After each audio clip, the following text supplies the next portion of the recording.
सजेई होईछि भुवनेश्वर। आसंता कालीठारु भुवनेश्वर आयोजित हेबो प्रवासी भारतीयों महामेली। सामिल हेबे 70 राष्ट्ररू आसिथिबा 4000 अधिक प्रवासी।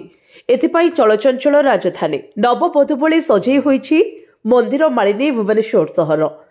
कांथ बाड़े ओडिशा चित्रकलार छाप, आलोकमालारे झलसुछि पूरा सहर।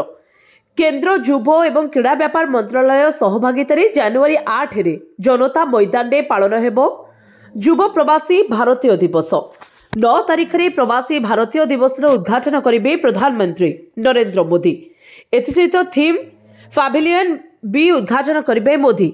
एथिरे वर्चुअल मोड रे दिल्लीर निजामुद्दीन रेलवे स्टेशन स्वतंत्र टूरिस्ट ट्रेन प्रवासी भारतीय एक्सप्रेस लोकार्पण करेंगे।